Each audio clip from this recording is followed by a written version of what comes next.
सत्ताधाऱ्यांच्या चहापानावरती विरोधी पक्षांनी बहिष्कार घातलाय। सत्ताधाऱ्यांचा मनमानी कारभार सुरू आहे। भ्रष्टाचार करून कंत्राटदारांच्या घशात पैसे घालण्याचं काम सत्ताधारी करतायत। पैसे देऊन निवडणुका जिंकणे हाच त्यांचा उद्देश आहे। राज्य लुबाडण्याचं काम सत्ताधारी करतायत अशी टीका काँग्रेस नेते विजय वडेट्टीवारांनी केली आहे। विरोधी पक्षनेता निवडला तर पाप बाहेर येतील अशी सरकारला भीती वाटते। पाशवी बहुमतामुळे सरकारची मोजरी सुरू आहे। आमची संख्या जरी कमी असली तरी सरकारचा भ्रष्टाचार फार मोठा आहे असं म्हणत भास्कर जाधवांनी सत्ताधाऱ्यांचा समाचार घेतलाय। उपराजधानी नागपूरमध्ये उद्यापासून विधिमंडळाच्या हिवाळी अधिवेशनाला सुरुवात होते। शेतकरी कर्जमाफी, तपोवनमधील वृक्षतोड, पार्थ पवार यांचे भूखंड प्रकरण तसंच मंत्री संजय शिरसाट यांच्यावरील सिडकोतील जमीन घोटाळ्याचा आरोप यामुळे हिवाळी अधिवेशन गाजण्याची चिन्ह आहेत। विधिमंडळाच्या हिवाळी अधिवेशनापूर्वी मविया नेत्यांची बैठक पार पडली। विरोधी पक्षनेतेपद, अधिवेशनातल्या इतर मुद्द्यांवरती बैठकीत चर्चा झाली। नागपूर अधिवेशनासाठी निघालेल्या आमदारांची तिकीट रद्द झाल्यामुळे अनेक आमदार चंद्रकांत पाटलांसोबत चार्टर्ड विमानाने जाणार आहेत। पुणे शहरासह पश्चिम महाराष्ट्रातील आमदार चंद्रकांत पाटलांसोबत जाणार असल्याची माहिती आमदार सिद्धार्थ शिरोळे यांनी दिली आहे। नागपूर रवी भवन परिसरातील एकही बंगला यावेळेला विरोधी पक्षाला देण्यात आलेला नाहीये। दोन्ही सभागृहाला विरोधी पक्षनेते नसल्याने रवी भवन इथे कॉटेज विरोधी पक्षाला देण्यात आलेला नाहीये। दरवर्षी रवी भवन इथला 22 आणि 23 नंबरचा बंगला विधानसभा आणि विधान परिषद विरोधी पक्षनेत्याला दिला जायचा, पण यावेळेला 23 नंबरचा बंगला मंत्री मंगलप्रभात लोढा यांना दिलाय, तर 22 नंबरचा बंगला अद्याप कोणालाही दिलेला नाहीये। राष्ट्रवादीचे प्रदीप गारटकर यांनी भाजपाच्या पदाधिकाऱ्यांची भेट घेतली। पुण्यातील भाजप कोर कमिटीच्या बैठकीनंतर प्रदीप गारटकरांनी केंद्रीय मंत्री मुरलीधर मोहोळांची भेट घेतली, त्यामुळे गारटकर भाजपात प्रवेश करणार असल्याची चर्चा सुरू झाली आहे। शेतकऱ्यांच्या अतिवृष्टीच्या मदतीवरून धाराशिवचे खासदार ओमराजे निंबाळकरांनी राज्य सरकारवरती टीका केली होती। दरम्यान याला आता आमदार राणा जगजितसिंह पाटलांनी प्रत्युत्तर दिलंय। केंद्र सरकारच्या मदतीचा विचार न करत राज्य सरकारने शेतकऱ्यांची मदत केली आहे। विरोधकांनी चुकीची माहिती पसरवू नये असा टोला राणा जगजितसिंह पाटलांनी लगावलाय। स्वराज्याची राजधानी किल्ले रायगडावरती रोपवे कंपनीने विनापरवानगी बांधलेल्या सिमेंट कॉन्क्रीटच्या रेस्टॉरंट, कॅफे आणि हॉटेलला रायगड प्राधिकरणाचे अध्यक्ष संभाजीराजे छत्रपती यांनी कडाडून विरोध केलाय। दरम्यान याला केंद्रीय पुरातत्व विभागाने परवानगी दिलेली नसल्याचं पत्र न्यूज लोकमतला वरिष्ठ सूत्रांकडून मिळालं आहे।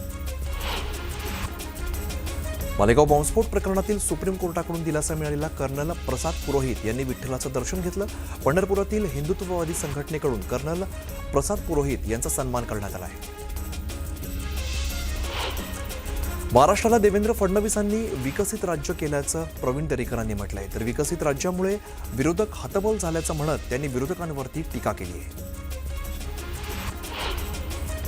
मराठा आंदोलक मनोज जरांगे यांनी कारोळी गावातील शेतकऱ्यांची भेट घेतली। यावेळेला शेतकऱ्यांनी जरांगेंकडे विविध समस्या मांडल्यात। रेल्वे प्रकल्पात घरांसह शेती जात असल्यामुळे शेतकऱ्यांची चिंता त्यांनी व्यक्त केलेली आहे, तर जरांगेंनी सोबत आल्याचा शब्द या शेतकऱ्यांना दिलाय। वडगाव पाचोऱ्यामध्ये स्ट्रॉंगरूम बाहेर शिवसेनेचे आमदार किशोर पाटलांनी खासगी सुरक्षा रक्षकांची तैनाती केली आहे। त्यांनी नेमलेल्या सुरक्षेची जोरदार चर्चा होते।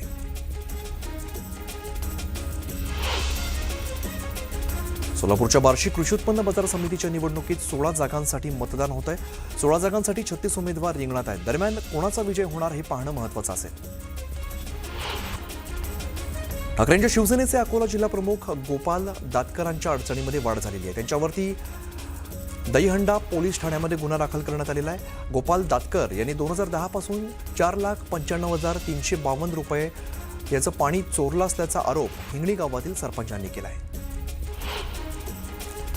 माढा तालुक्यातील प्रहार संघटनेने बांधकाम विभागाच्या विरोधात रक्तदान आंदोलन केलेलं आहे। केवळ ते जामगाव रस्ता या तातडीने दुरुस्त करण्याची मागणी करण्यात आली आहे। रस्ता दुरुस्त न केल्यास रस्ता खोदून पूर्णपणे बंद करण्याचा इशारा देण्यात आला आहे। कराडच्या उपजिल्हा रुग्णालयात घाणीचं साम्राज्य निर्माण झाले, त्यामुळे रुग्णासह नागरिकांच्या आरोग्याचा धोका निर्माण झालाय। तातडीने स्वच्छता करण्याची मागणी करण्यात आली आहे। बुलढाण्याच्या मलकापूरमध्ये एका शिक्षकाने विद्यार्थिनीवरती अत्याचार केलाय। मार्क्स वाढवून देण्याचा आमिष देत हे कृत्य केल्याची माहिती आहे। शिक्षकाला अटक करण्यात आली आहे। हिंगोलीच्या जिजामाता नगर परिसरामध्ये पेट्रोल ओतून पेटवल्याची घटना घडली। यामध्ये एक जण गंभीर जखमी झालाय। दोघांविरोधात गुन्हा दाखल करत एकाला अटक करण्यात आली। जालना परभणी मार्गावरती भरधाव कार आणि दुचाकीचा अपघात झाला. यामध्ये दुचाकी चालकाचा मृत्यू झालेला आहे. पसार झालेल्या कार चालकाविरोधात गुन्हा दाखल करण्यात आला आहे. मनमाड बाजार समितीत मेथीच्या दरात मोठी वाढ झालेली आहे. मेथीच्या दरात 100 जोडींना 3,500चा दर मिळतोय. या किरकोळ बाजारात एका जोडीची किंमत 45 ते 50 रुपयांवरती पोहोचली आहे. बदलत्या हवामानाचा द्राक्ष बागांना फटका बसतो. द्राक्ष बागांवरती डाउनी, भुरी आणि फुलकिड्यांचा प्रादुर्भाव झाल्यामुळे द्राक्ष उत्पादकांना याचा फटका बसण्याची शक्यता आहे. बांगलादेशात सत्ता परिवर्तन झाल्यानंतर कांदा आयातीला अखेर बांगलादेशने परवानगी दिली. त्यामुळे आजपासून भारतातून रोज 1,500 क्विंटल कांदा निर्यात केला जाणार आहे. पुणे नाशिक रेल्वे मार्गाला GMRT कडून अडसर निर्माण झालेला आहे. त्यामुळे मूळ लोहमार्ग पूर्णपणे रद्द करून नवीन लोहमार्गाला केंद्र सरकारने मंजुरी दिली. त्यामुळे GMRT प्रकल्पाबाबत स्थानिकांनी नाराजी व्यक्त केली आहे. नंदुरबारमधल्या सारंगखेडा घोडे बाजारात 4 दिवसात 175 घोड्यांची विक्री झाली आहे. यामधून 85 लाखांपेक्षा अधिकची उलाढाल झाली आहे. सारंगखेड्याच्या बाजारात मध्य प्रदेश, राजस्थान, उत्तर प्रदेश, पंजाब, हरियाणा, गुजरात आणि महाराष्ट्र अशा विविध प्रांतातून खरेदी विक्रीसाठी दरवर्षी 3,000पेक्षा अधिक अश्व दाखल होतात. अहिल्यानगर जिल्ह्यातील साकुरी गावामध्ये डुकरांमध्ये आफ्रिकन स्वाईन फ्लू आढळल्यामुळे खळबळ उडाली आहे. दरम्यान जिल्हा पशुवैद्यकीय पथक साकुरी गावामध्ये दाखल झालेलं असून डुकरांची शास्त्रीय पद्धतीने विल्हेवाट लावण्याची मोहीम हाती घेण्यात आली आहे. अकोल्यातील शिवाजी पार्क परिसरातील नाल्यामध्ये पडलेल्या गायीला स्थानिक नागरिकांनी जीवदान दिलंय. ही नाल्याची दुरावस्था झाली असून वारंवार अपघात होतात. त्यामुळे आता नाले दुरुस्तीची मागणी जोर धरू लागली आहे. अमरावती जिल्ह्यातील वनोजा बाग, चिंचोली, सातेगाव, मलकापूर या शेतशिवारामध्ये बिबट्याची दहशत निर्माण झाली आहे. बिबट्याने हरणाची शिकार केल्यामुळे परिसरात आता भीतीचं वातावरण निर्माण झालंय. मात्र वनविभागाचे अधिकारी याकडे दुर्लक्ष करत असल्याचा आरोप ग्रामस्थ करत आहेत. भंडारा जिल्ह्याच्या तुमसर या ठिकाणी सुभाषचंद्र बोस शासकीय उपजिल्हा रुग्णालयाची अवस्था बिकट झाली आहे. गेल्या 2 वर्षांपासून दंत तपासणी बंद आहे. त्यामुळे दंत रुग्णांना उपचार मिळत नाहीयेत. दंत शल्यचिकित्सक आणि इतर कर्मचारी कार्यरत असताना सुद्धा दंतसेवा बंद असल्यामुळे नागरिकांची नाराजी बघायला मिळते. हिंगोलीच्या वरुड, संबंध, पुसेगाव, नरसी या भागामध्ये कापूस वेचणीला आलेला आहे.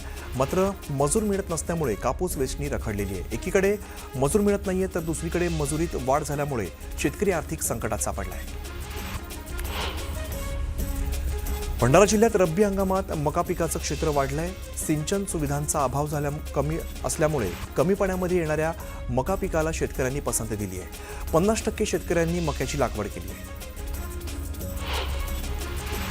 सोलापुरातील पुण्यश्लोक अहिल्यादेवी होळकर विद्यापीठाने उशिरा निकालाची परंपरा मोडीत काढली आहे. सोलापूर विद्यापीठाने ऑक्टोबर-नोव्हेंबर सत्र परीक्षेचा निकाल अवघ्या 1.5 महिन्यामध्ये लावला आहे. 430 अभ्यासक्रमांपैकी 230 अभ्यासक्रमांचे निकाल जलद गतीने जाहीर करण्यात आले. जुन्नर तालुक्यातील गुंजाळवाडीमध्ये शिकारीच्या शोधात असलेल्या बिबट्याने बंगल्याच्या गेटवरून आत प्रवेश करण्याचा प्रयत्न केला. मात्र 3 कुत्र्यांनी बिबट्याला गेटवरच रोखलेला आहे. जोरजोरात भुंकत त्या कुत्र्यांनी बिबट्याला पळवून लावलाय. अतिवृष्टी आणि पूरग्रस्त शेतकऱ्यांच्या नुकसान भरपाई देण्याची मागणी शिवसेना उभाटाच्या वतीने करण्यात आली आहे. 15 दिवसांमध्ये शेतकऱ्यांच्या खात्यावरती पैसे जमा करण्याच्या मागणीसाठी पंढरपुरात संत तुकाराम महाराज पालखी मार्गावरती रास्ता रोको करण्यात आला आहे.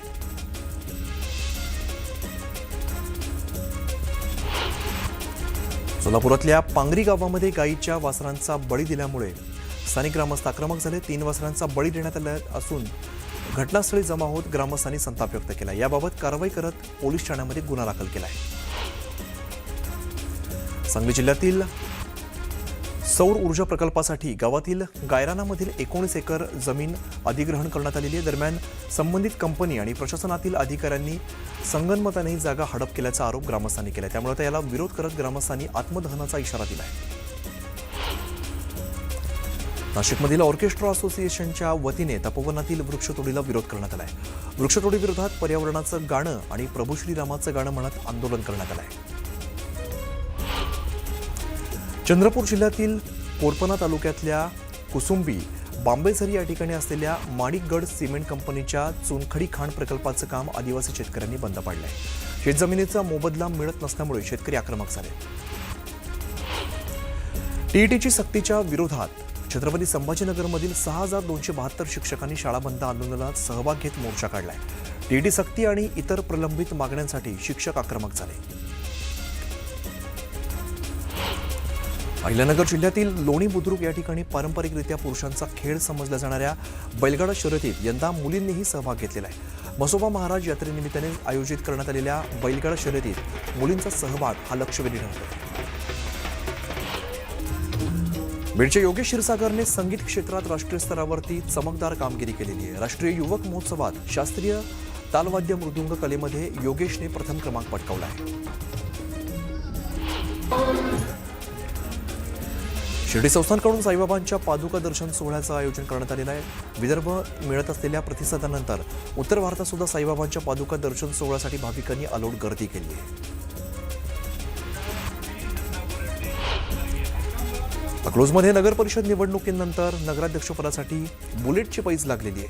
भाजपाकडून पूजा कोथमिरे तर मोहिते पाटील यांच्याकडून रेश्मा अडगळे या नगराध्यक्षपदाच्या उमेदवार आहेत. तर या दोन्ही उमेदवारांच्या विजयासाठी आता बुलेटची पैज लागली आहे.